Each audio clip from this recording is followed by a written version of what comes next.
नमस्कार साथियों, मैं नवीन आप सबका अपने यूट्यूब चैनल पर स्वागत करता हूं। साथियों, जैसा कि आप सभी जानते हैं कि बीएड वर्सेस बीटीसी बहुत ही ये ज्वलंत मुद्दा चल रहा था। बीटीसी वाले बीएड वालों के खिलाफ केस कर रखे थे सुप्रीम कोर्ट में। हाल ही में जो राजस्थान का निर्णय आया था 11 अगस्त 2023 को, उसको लेकर के केवल उत्तर प्रदेश में नहीं बल्कि पूरे देश में एक माहौल बना हुआ था बीटीसी और शिक्षा मित्रों के द्वारा कि किसी तरीके से बीएड को बाहर कर दिया जाए, क्योंकि उस आर्डर में जो 11 अगस्त 2023 को आर्डर आया था, इसमें जो एनसीटी का 28 जून 2018 का जो नोटिफिकेशन था उसी को ही रद्द कर दिया गया।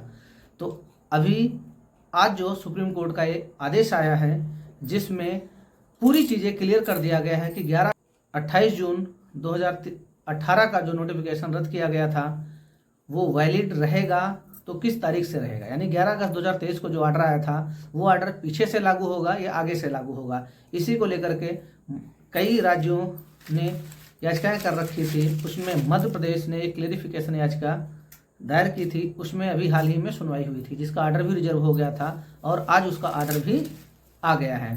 तो उसी के संदर्भ में जो सारे के सारे संशय थे वो खत्म हो चुके हैं। यानी इस आर्डर में बताया गया 11 अगस्त 2023 से पहले जो भी नियुक्तियां हो चुकी हैं, जो भी नियुक्त हो चुके हैं वो पूरी तरीके से सुरक्षित हैं।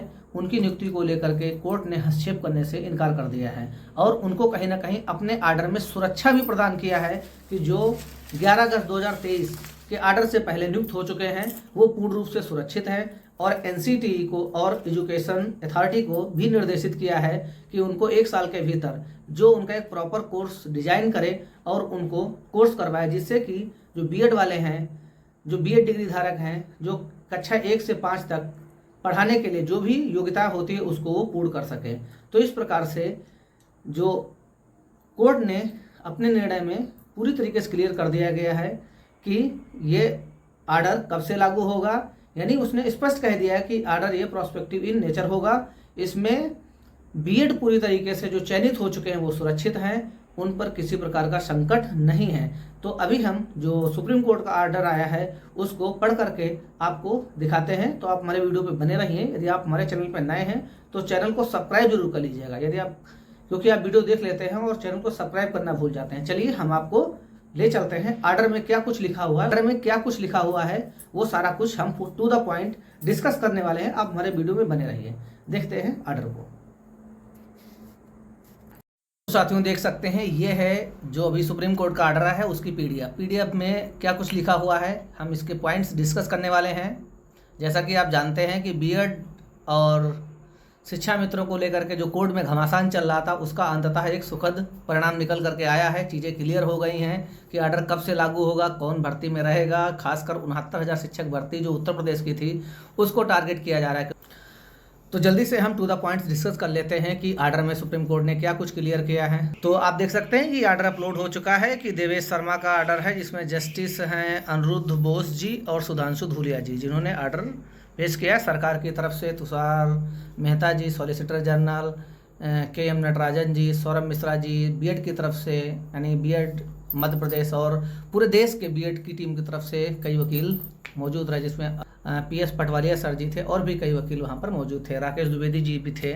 तो इस प्रकार से अच्छा खासा पैनल था और शिक्षा मित्रों की तरफ से भी कपिल सिब्बल इत्यादि मौजूद थे। बीएड और बीटीसी की तरफ से भी कई वकील मौजूद थे। देख सकते हैं आप, ये आर्डर अपलोड हो चुका है। इस आर्डर में बताया गया है कि जो 11 अगस्त 2023 का जो आर्डर आया था उसको डिसमिस करने के खिलाफ, यानी जो राजस्थान का आर्डर आया था जो 25 नवंबर 2021 को, तो उसमें जो उसके खिलाफ एलिजिबिलिटी को लेकर के बीएड कैंडिडेट की एलिजिबिलिटी के खिलाफ यानी जो केस हुआ था उसमें एक 11 अगस्त 2023 को जजमेंट आया था जो राजस्थान के हाई कोर्ट के आर्डर 25 नवंबर 2021 के मतलब खिलाफ जो कैंडिडेट गए थे उसी को लेकर के इसमें बताया गया। उसमें ये बताया गया कि बीएड जो कैंडिडेट हैं उनको अपॉइंटेड किया गया था और उस भर्ती को कोर्ट में चैलेंज कर दिया गया था, क्योंकि बीएड जो हैं वो कक्षा 1 से 5 तक पढ़ाने के लिए एलिजिबल नहीं है, उनको पढ़ाने के लिए डीएलएड का डिप्लोमा होना अनिवार्य था। तो 11 अगस्त 2023 को ऐसा एक निर्णय आया था।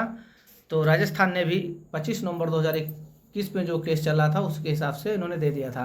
तो इसमें एलिजिबिलिटी जो करने के लिए एक क्लेरिफिकेशन, यानी इस जो राजस्थान का आर्डर था ये जो 11 अगस्त 2023 में ये कह दिया गया था कि जो हमारा NCTE ने 28 जून 2018 को नोटिफिकेशन जारी किया था जिसमें बीएड को एलिजिबल माना था और प्राइमरी में एज अ टीचर अपॉइंट किया था, तो उस योग्यता को ही उन्होंने कहीं ना कहीं क्वेश्चन कर दिया था। और जब वो नोटिफिकेशन रद्द हो गया था तो बीएड की एलिजिबिलिटी पर कहीं ना कहीं प्रश्न चिन्ह लग गए थे। तो इसी को लेकर के मामला चल रहा था और उसी में एक फाइनल जजमेंट आ गया है। तो इसमें देख सकते हैं कि ये अपील्स जो थी उसको डिसमिस कर दिया गया। ये तो उसका मेन वो है पैराग्राफ। अभी देखिएगा इसमें जो मध्य प्रदेश थी वो लीडिंग थी, वो एक प्रकार से क्लियरिफिकेशन याचिका आप देख सकते हैं यहाँ पर, ये आपका लिखा हुआ है, ये देखिएगा ये आपका मध्य प्रदेश का है। मध्य प्रदेश जो थी वो क्लियरिफिकेशन याचिका लेकर के आई थी, तो उसी के संदर्भ में जज ने जो ऑर्डर दिया है उसी को दिखा देते हैं, आपको बता देते हैं। देखिएगा इसमें जो ये बताया गया है कि जो यानी विरोध कर रहे थे कि बीएड जो हैं कैंडिडेट थे जिनके पास डिग्री के आधार पे वो अपॉइंट हुए थे, वो क्योंकि 28 जून 2018 का नोटिफिकेशन ही जब रद्द हो गया था उनकी एलिजिबिलिटी में प्रश्न चिन्ह लग गया था।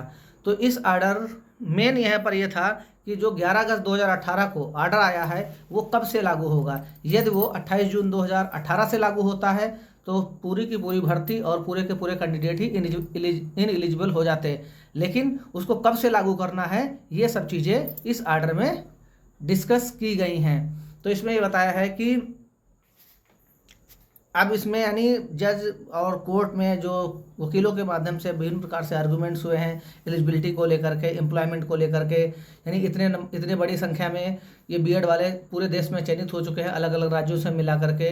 यदि इनको अभी यहाँ पर हम क्वेश्चन करते हैं तो उनका रोजगार छिन जाएगा और वो अनएम्प्लॉय हो जाएंगे, इसी को लेकर के ये जजमेंट आता है। तो यानी इसमें विभिन्न पक्षों पर विभिन्न पहलुओं पर डिस्कशन हुआ है। अब यहाँ पर देखेगा, यहाँ पर जो कोर्ट लिखता है कि now having considered these factors and particularly the contention of the B.Ed applicants that they had entered their employment as per qualification criteria specified by appointing authority, equity should go in favor of retention of their employment. यानी इस order में बताया गया है कि जो BEd candidate हैं जो बीएड डिग्री के आधार पर इसमें नियुक्त पाए हैं तो ये आर्डर कहीं ना कहीं उनके फेवर में है। 2 points have been urged taking objection in play of present application. यानी इस एप्लीकेशन में 2 प्रकार के मेन ऑब्जेक्शन थे।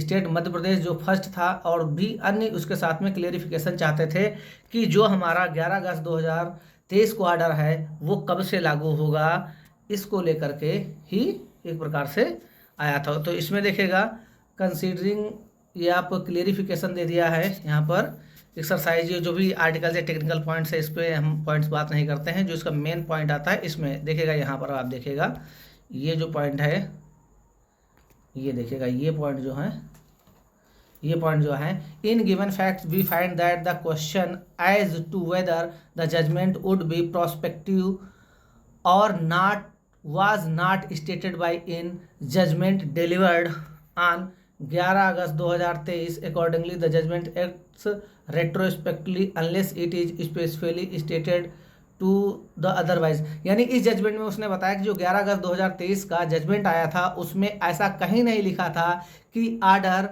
ये प्रोस्पेक्टिव होगा या रेट्रोस्पेक्टिव होगा। तो ये पॉइंट कहीं ना कहीं उस आर्डर का बहुत ही मजबूत रहा, इस पॉइंट में मील का पत्थर साबित हुआ। तो उसी को यहाँ पे क्लियर किया है कि उस आर्डर में ऐसा कहीं नहीं लिखा हुआ था कि आर्डर पीछे से लागू होगा या आगे से लागू होगा। तो इसी को लेकर के वो क्लियरिफिकेशन आर्डर आगे अपलोड करते हैं।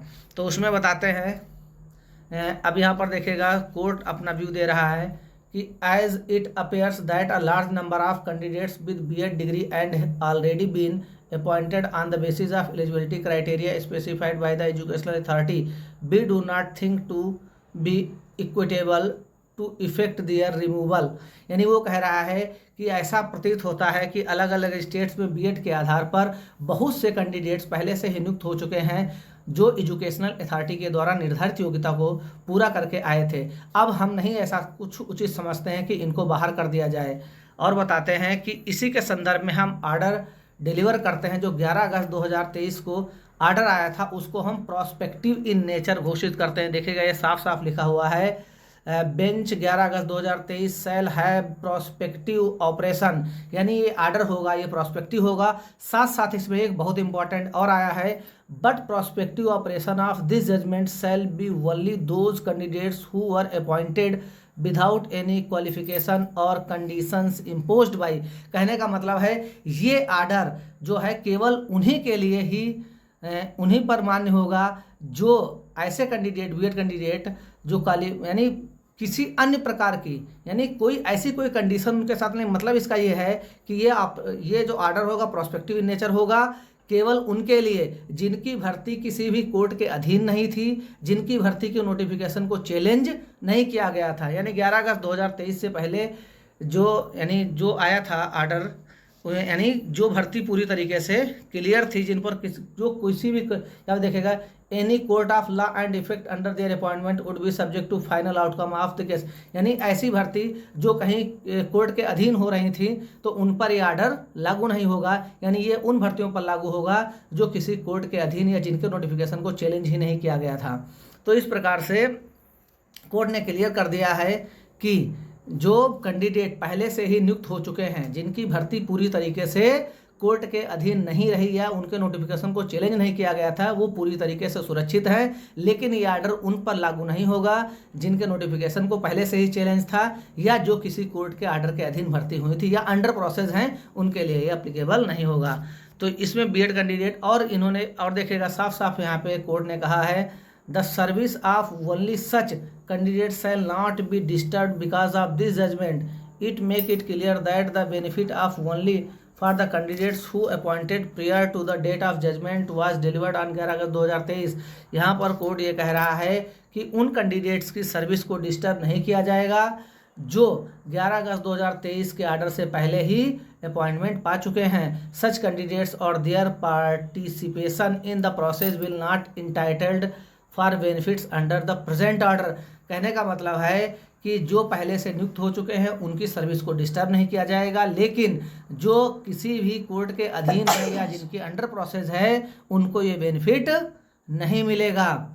मोर ever the candidates having BEd qualification was appointed we are protecting in this judgment. उसने कह दिया है कि जो कैंडिडेट बीएड के आधार पर इस भर्ती में अपॉइंट हुए हैं उनको हम इस आर्डर के द्वारा प्रोटेक्ट कर रहे हैं। Will have to undergo the bridge course, और उनको ब्रिज कोर्स के करना पड़ेगा। एंड बी डायरेक्ट, और हम निर्देशित करते हैं द एजुकेशनल अथॉरिटीज़, जो यानी एजुकेशनल अथॉरिटी उसको हम निर्देशित करते हैं कि वो कोई ऐसा कोर्स डिजाइन करें जो सभी राज्यों के लिए और यूनियन टेरिटरी के लिए पीरियड ऑफ ईयर यानी 1 साल के अंदर कोई ऐसा कोर्स डिजाइन करें जो सभी स्टेट्स के लिए और यूनियन टेरिटरी के लिए जो योग्यता है उसको फुलफिल कर सके। This course shall be only for those appointees who have been engaged with BEd degree only in subject parts under conditions stipulated. कहने का मतलब ये जो कोर्स होगा केवल उन्हीं कैंडिडेट्स के लिए होगा जो पहले से नियुक्त हैं बीएड डिग्री के आधार पर। National Council for Teacher Education shall design such course under overall supervision of Ministry of Education, यानी एनसीटीई जो है वो इस प्रकार का कोर्स शिक्षा मंत्रालय के अधीन या उससे तालमेल बिठाते हुए डिजाइन करें। Upon formulation of such course, यानी इस प्रकार के जो कोर्स है उसको फार्मूलेशन करे, उसको डिजाइन करे और उसको एक टर्म फ्रेम यानी कहने का टाइम फ्रेम के 1 साल के अंदर उसको पब्लिकली नोटिफाई करे। ये देखिए publicly notify and term frame shall also given with which respective candidates such participate therein, और ऐसे कैंडिडेट इसके अंदर पार्टिसिपेट करें। और देखिए दूसरा क्या है, failure of any candidate to participate and complete the course within the time frame to be given by the concerned educational authorities will invalidate the appointment of such candidate. कहने का मतलब है तो यहाँ पर बता दिया गया है कि एक टाइम फ्रेम के अंदर उनको ये कोर्स कर लीजिएगा और वो पास कर लें और वो पूरी तरीके से प्राइमरी के लिए एलिजिबल हो जाएंगे।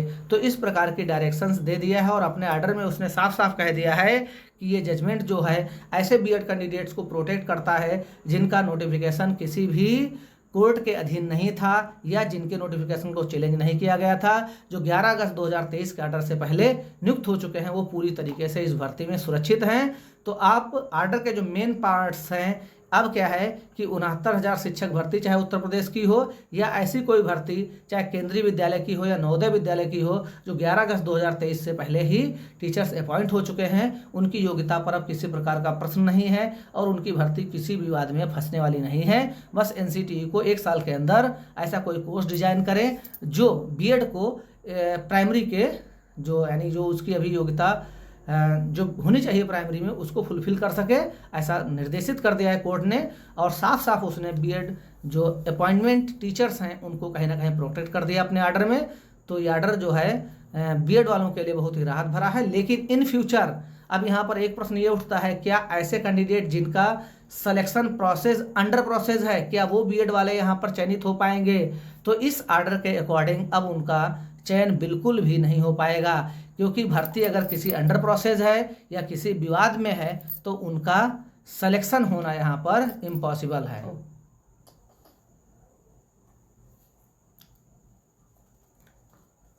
अब चाहे वो भर्ती 69,000 से संबंधित कोई पार्ट हो या चाहे जिस प्रदेश की भर्ती हो, जो बीएड कैंडिडेट पहले से चयनित हैं केवल वही सुरक्षित हैं। जो भर्ती किसी कोर्ट के अधीन है या अंडर प्रोसेस है तो वहां पर अब बीएड कैंडिडेट वहां पर नियुक्ति नहीं पा पाएंगे। इस ऑर्डर में साफ साफ मेंशन कर दिया है। अब इसमें किसी भी राज्य में कोई संशय नहीं रह गया है, किसी भी प्रकार का विवाद नहीं रह गया है। तो ये भर्ती 69,000 की खासकर उत्तर प्रदेश की भर्ती पूरी तरीके से सुरक्षित है। तो साथियों, आशा करते हैं कि आपको जो मैंने जानकारी दी है, जो कोर्ट का आर्डर आया है, उसके कुछ पॉइंट्स हमने डिस्कस किए, वो क्लियर हुए होंगे और किसी प्रकार का संशय नहीं रहा है। निवेदन करते हैं, आप मेरे चैनल पे नए हैं तो हमारे चैनल को सब्सक्राइब जरूर कर दीजिएगा, लाइक कीजिए और अपने दोस्तों में शेयर कीजिए। धन्यवाद। मिलते हैं फिर किसी दिन किसी अन्य वीडियो के माध्यम से। तब तक के लिए नमस्कार।